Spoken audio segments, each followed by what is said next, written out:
Middle east special report में आपका स्वागत है। दोस्तों, बताना चाहूंगा कि पाकिस्तान और सऊदी अरब का जो डिफेंस एग्रीमेंट है, जिसके अंदर सऊदी अरब और फिलहाल पाकिस्तान है, और पाकिस्तान ने तमाम मुस्लिम और अरब देशों को इनवाइट किया था कि आप भी हमारे डिफेंस एग्रीमेंट में शामिल हो सकते हैं, हमारे ग्रुप में आ सकते हैं। तो दोस्तों, तुर्की ने बयान दिया है कि यानी पाकिस्तान और सऊदी अरब के डिफेंस एग्रीमेंट में तुर्की भी शामिल होने के लिए सोच रहा है।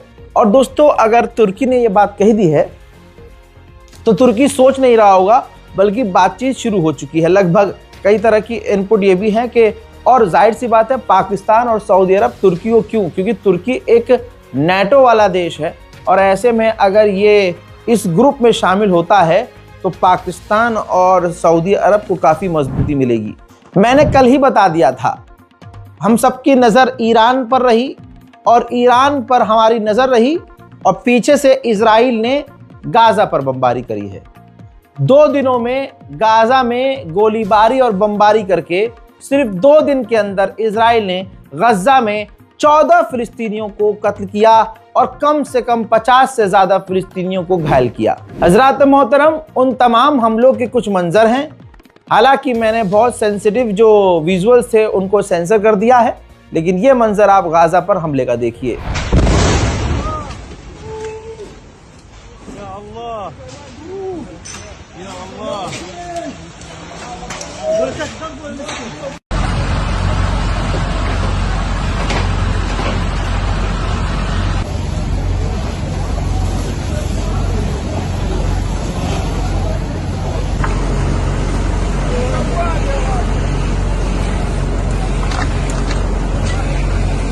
अमेरिका ने इजराइल से कहा कि गाज़ा के अंदर जो मलबा इकट्ठा है तबाही की वजह से, आप पैसा खर्च करो और उस मलबे को हटाओ। तो इजराइल ने हरामीपन क्या किया कि फिलिस्तीन अथॉरिटी, जब फिलिस्तीन की सरकार का पैसा है, उसी को सीज करना शुरू कर दिया, और फिलिस्तीन के ही पैसों को सीज करके वो गाज़ा में सफाई करवाने का काम करना शुरू करने वाला है। ये है इजराइल। 40 से 45 एड ग्रुप, यानी जो मेडिकल ग्रुप हैं, एनजीओज हैं, उनको तो ब्लैकलिस्ट कर ही दिया था। अब कम से कम कहा जा रहा है कि 15-20 और ऐसे मेडिकल ग्रुप हैं, उनको भी इजराइल ने गाज़ा के अंदर जाने से ब्लॉक कर दिया है। डोनाल्ड ट्रंप ने फॉक्स न्यूज़ पर इंटरव्यू देते हुए कहा कि हमास और हिजबुल्लाह दोनों ही हथियार डालने को तैयार हैं, लेकिन हमें उनके नेचर पर भरोसा नहीं है। देखते हैं आगे क्या होता है।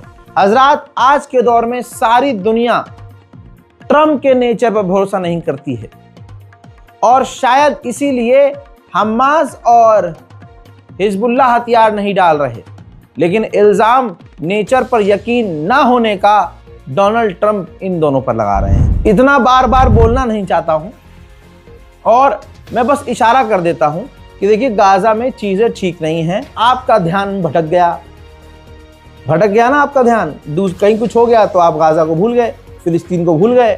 हजरात, पूरी दुनिया में भारत के मुसलमान सबसे ज़्यादा मुसीबत में हैं, और आने वाले हैं और भी मुसीबत में। और सबसे बुरी हालत अगर कहीं है तो गाज़ा की है। सीधा नरसंहार हुआ है।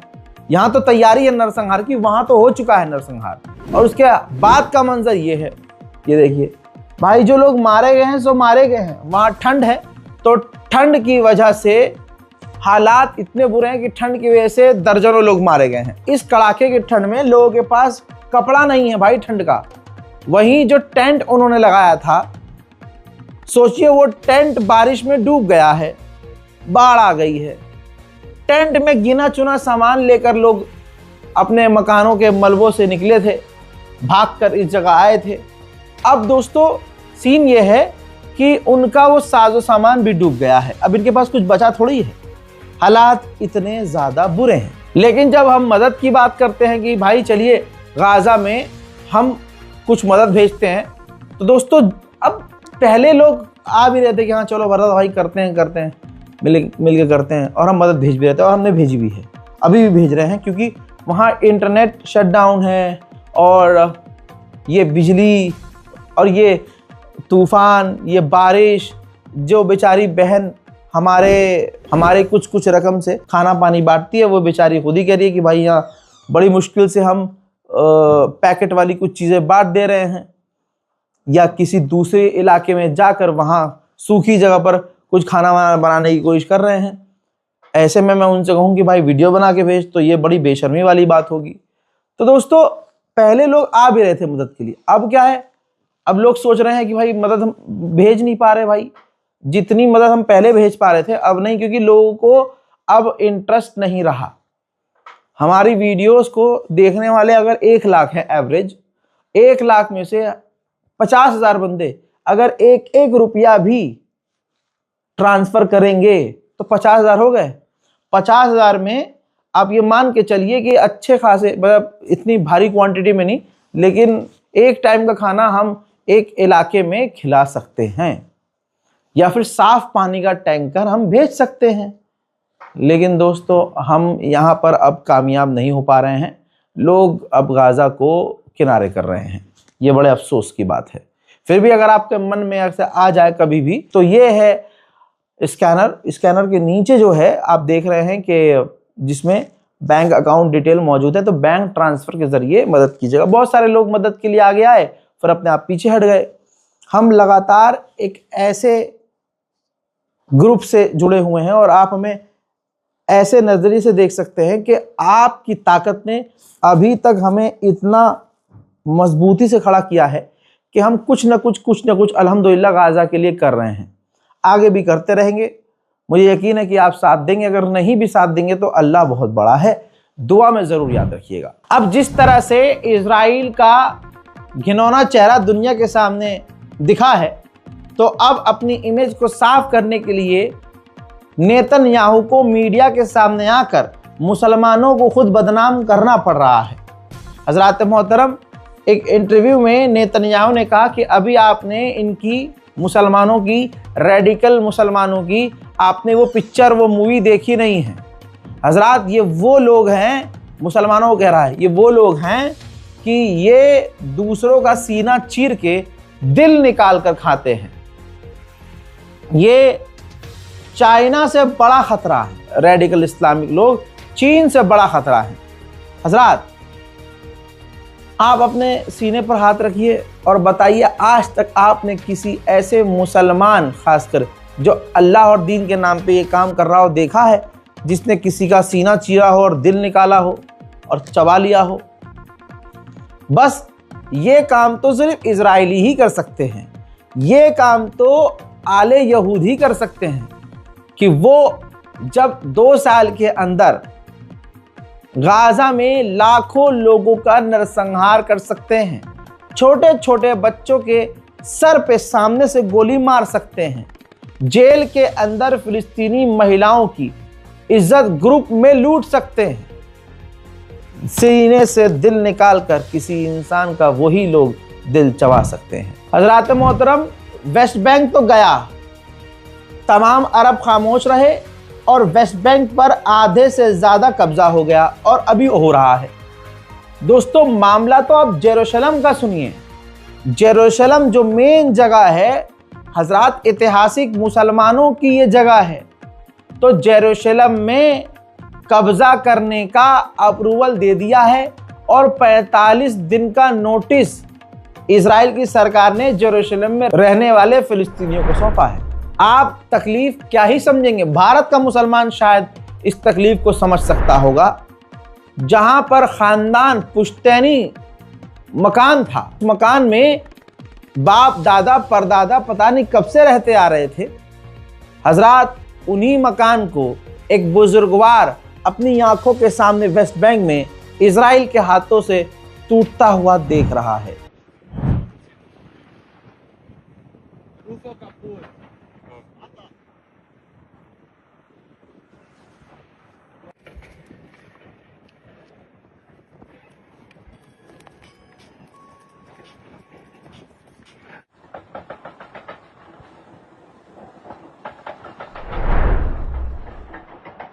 दूसरी तरफ इजराइल के सेटलर्स फिलिस्तीनियों पर हमला करते हुए एक बार फिर नजर आ रहे हैं और ये रोज का काम है।